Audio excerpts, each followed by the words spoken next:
अस्सलाम वालेकुम। उम्मीद है आप सब खैरियत से होंगे। इस वीडियो में हम जानेंगे वो ख़ास चीज़ें जिनका नमाज शुरू करने से पहले पाया जाना ज़रूरी है।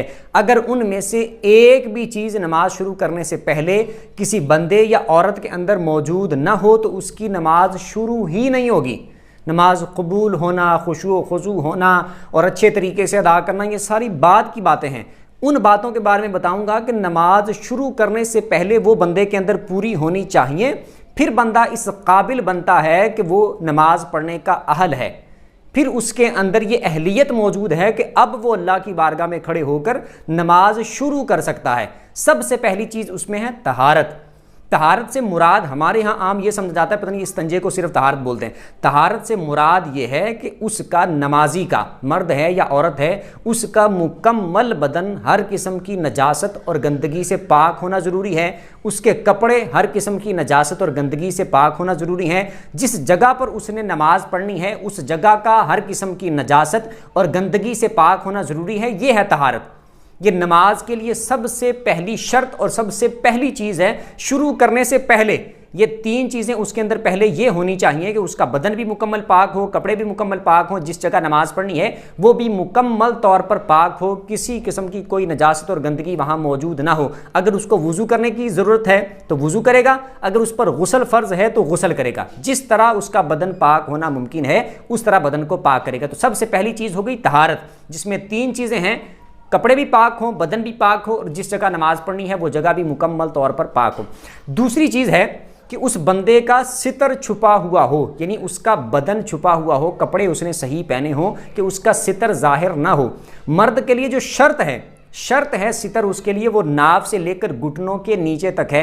ये नमाज में भी उसका सितर है और नमाज के अलावा भी उसका यही सितर है कि कोई एक मर्द दूसरे मर्द का इतने हिस्से के अलावा बाकी जो बदन है वो देख सकता है। यानी कि नाव से लेकर घुटनों के नीचे तक इतना बदन का हिस्सा एक मर्द भी दूसरे मर्द का नहीं देख सकता। ये सितर वाला हिस्सा है और नमाज के लिए भी इतना शर्त है इतना।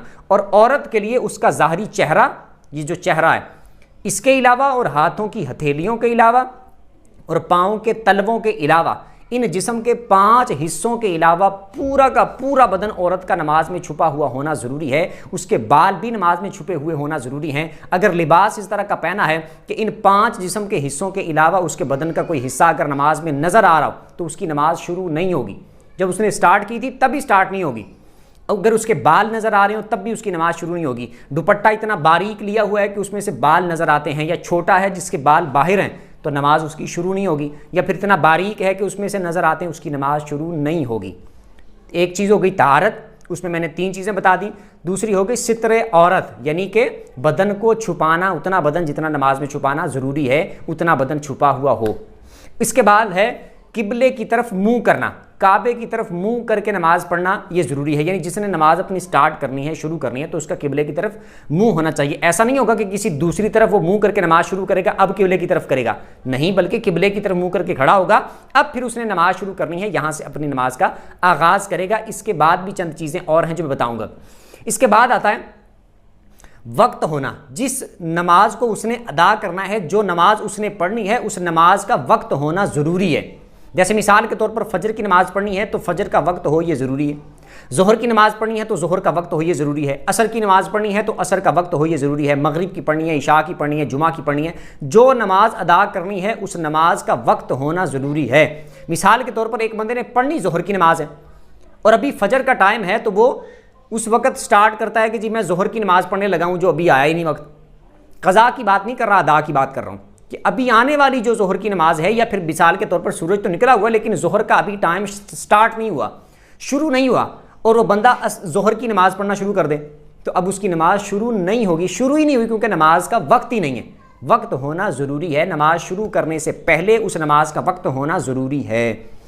तहारत हो गई, सितरे औरत हो गया, इस्तिकबाल किबला हो गया और वक्त का हो गया, 4 हो गई। उसके बाद है नियत करना। जो नमाज अदा करनी है उसकी नियत होना ज़रूरी है। सुन्नत पढ़ने लगा है तो सुन्नत की नियत हो, नफल पढ़ने लगा है तो नफल की नियत हो, फ़र्ज़ पढ़ने लगा है तो फ़र्ज़ की नियत हो, तन्हा पढ़ने लगा है तो मुतलकन नमाज की नियत काफ़ी है। इमाम के पीछे पढ़ना है तो इमाम की इक़्तिदा की नियत भी ज़रूरी है। तो ये नियत भी हो, ये भी उसके लिए लाजिम है। नियत का होना भी नमाज के लिए ज़रूरी है। और यह नमाज से पहले पाया जाना जरूरी है कि जब वो इब्तिदा करने लगा है, अभी स्टार्ट करने लगा है, नमाज में दाखिल नहीं हुआ, उससे पहले उसकी नीयत मौजूद हो। ऐसा नहीं है कि नमाज उसने शुरू कर लिया, अब बाद में नीयत कर रहा है कि मैं कौन सी नमाज पढ़ने लगा हूं या कौन सी नमाज पढ़नी है। ठीक है, तो तहारत हो गई, सितर औरत, इस्तिकबाल किबला, वक्त, नीयत, और आखिरी एक नमाज की शर्त है, ज़रूरी चीज़ जो है वो है तकबीर तहरीमा।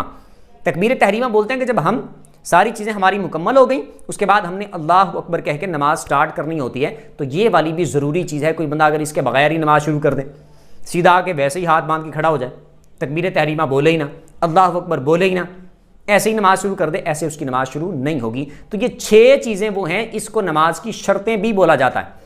इन 6 शर्तों का नमाज शुरू करने से पहले पाया जाना जरूरी है। अगर इनमें से एक भी चीज़ ना पाई गई, मिसाल के तौर पर 5 चीज़ें पाई गई, एक नहीं पाई गई, उसकी नमाज शुरू नहीं होगी। 4 पाई गई, 2 नहीं, 4 मौजूद थी, 2 मौजूद नहीं थी, उसकी नमाज नहीं होगी। बल्कि एक का भी मैंने बता दिया कि एक ही इनमें से अगर मौजूद ना हो तो उसकी नमाज स्टार्ट नहीं होगी, नमाज उसकी शुरू नहीं होगी, वो नमाज नहीं पढ़ सकता, वो नमाज शुरू नहीं होगी, उसकी नमाज स्टार्ट ही नहीं हुई। तो इन 6 चीज़ों का नमाज शुरू करने से पहले पाया जाना ज़रूरी है। इसको आप यूँ ले लें, इस मिसाल को आप यूँ समझें, जैसे कि मिसाल के तौर पर हमने किसी इदारे में, किसी जगह पर अगर नौकरी करनी हो तो उनकी कुछ रिक्वायरमेंट्स होंगी, उनकी कुछ शर्तें होंगी कि हम नौकरी उस बंदे को देंगे कि जो बंदा MA हो, जिसने PhD की हो, या जिसने ये कोर्स किया हो, फलां कोर्स किया हो, इतना उसका तजर्बा हो, इतना ये हो, इतना ये हो, ये उनकी शर्तें होगी। ये भी उसके अंदर क्वालिटी हो, ये भी क्वालिटी हो, ये भी क्वालिटी हो, ये भी क्वालिटी हो। तो ये क्वालिटीज़ जो उन्होंने रखी, शराइत में रखी हैं, तो ये उनकी शराइत हैं कि ये चीज़ें उस बंदे के अंदर पाई जाएंगी, तब वो इस काबिल होगा कि हम उसको अपने इदारे या अपनी फैक्ट्री के अंदर या अपने इस मरकज़ के अंदर या अपनी इस जगह पर हम उसको तब जॉब देंगे जब वो ये काबिलियत उसके अंदर पूरी मौजूद हो, इसकी अहलियत रखता हो। ठीक है, तो इस तरह, जिस तरह ये, मैं सिर्फ समझाने के लिए एक बात अर्ज कर रहा हूँ कि जिस तरह ये उनकी रिक्वायरमेंट्स हैं, शर्तें हैं कि ये बंदे के अंदर क्वालिटीज़ पाई जाएंगी, तब वो इस काबिल है कि हम उसको अपने इदारे में जॉब देंगे।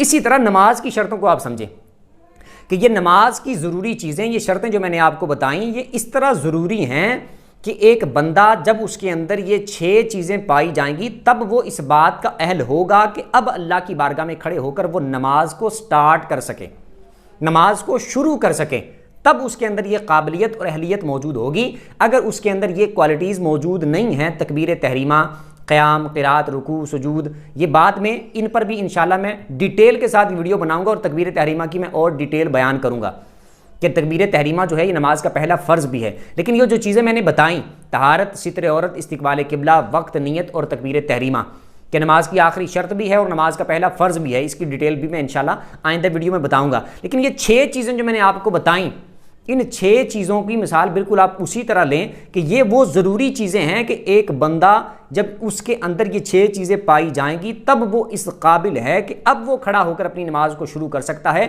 अब वो नमाज पढ़ सकता है। अगर उसके अंदर ये 6 चीज़ें या इनमें से एक भी चीज़ नहीं पाई जाएगी, तो वो इस बात का अहल नहीं है, वो इस काबिल नहीं है कि वो अल्लाह की बारगाह में खड़े होकर अपनी नमाज को शुरू कर सके। तो इन तमाम चीज़ों को, इन तमाम बातों को अच्छे तरीके से याद कर लीजिएगा। नाम आप यूँ याद कर सकते हैं, तहारत, सितर औरत, इस्तिकबाल किबला, वक्त, नीयत और तकबीर तहरीमा। तहारत, सितर औरत, इस्तिकबाल किबला, वक्त, नीयत और तकबीर तहरीमा, इनको आप नामों को इस तरह याद कर सकते हैं। अगर किसी को इस तरह नाम याद ना हो तो वो याद रखने के लिए जिस तरह मैंने तफसील बताई, उस तफसील को भी आप याद रख सकते हैं। तहारत मतलब तीनों चीज़ें मुकम्मल पाक हों, सितर औरत मतलब जो ज़रूरी नमाज में बदन छुपाना है वो छुपा हुआ हो, इसी तरह काबे की तरफ मुँह हो, इसी तरह जो नमाज़ पढ़नी है उसका वक्त हो, जो नमाज़ पढ़नी है उसकी नीयत हो, और अल्लाह अकबर कह के नमाज शुरू करना। इस तरह भी आप इनको याद रख सकते हैं। और बाकी तमाम नमाज़ों पर मैंने डिटेल के साथ वीडियो बना के अपलोड की हुई है, आप उन तमाम वीडियोज़ को मेरे इसी चैनल पर जाकर विज़िट करके देख सकते हैं। तमाम नमाज़ों पर अलग-अलग वीडियोज़ आपको मिल जाएंगी। फजर की कौन सी रकत में क्या क्या पढ़ना है, कैसे कैसे पढ़ना है, ज़ोहर की कौन सी रकत में कैसे कैसे क्या क्या पढ़ना है, असर के बारे में इसी तरह, मगरिब के बारे में इसी तरह वितरों के बारे में, जुमा के बारे में, बाकी नफली नमाज़ों के बारे में, तमाम के बारे में डिटेल के साथ वीडियोस बना के आप सबकी आसानी के लिए और इतने आसान अंदाज से बना के अपलोड की हुई है कि एक आम से आम बंदा भी अगर देखेगा जो एक दिन भी स्कूल नहीं गया, जो बिल्कुल पढ़ा लिखा नहीं है, वो भी देखेगा तो उसको भी आसानी के साथ समझ आ जाएगी। और आप में से जो भी ऑनलाइन कुरान पढ़ना चाहता हो, तर्जुमा पढ़ना चाहता हो, तफसीर पढ़ना चाहता हो, हदीस पढ़ना चाहता हो या नमाज याद करना चाहता हो, नीचे लिखे हुए नंबर पर व्हाट्सएप पर रब्ता कर सकते हैं। इंशाल्लाह जो भी आपने पढ़ना हो या याद करना हो आपको याद भी करवा दिया जाएगा, पढ़ा भी दिया जाएगा। उम्मीद करता हूं अच्छे तरीके से समझ आ गई होगी। फिर भी इसमें से अगर आपको कोई बात समझ ना आई हो तो कमेंट में अपना सवाल पूछ सकते हैं। वीडियो जिसको अच्छी लगी हो वीडियो को लाइक कर दें, चैनल को सब्सक्राइब कर दें, बेल आइकन पर प्रेस कर दें ताकि जो भी दीनी मसाइल पर वीडियो अपलोड हो उसका नोटिफिकेशन आपको मिल जाया करें। अगली वीडियो तक के लिए इजाजत दीजिए। अल्लाह हाफ़िज़।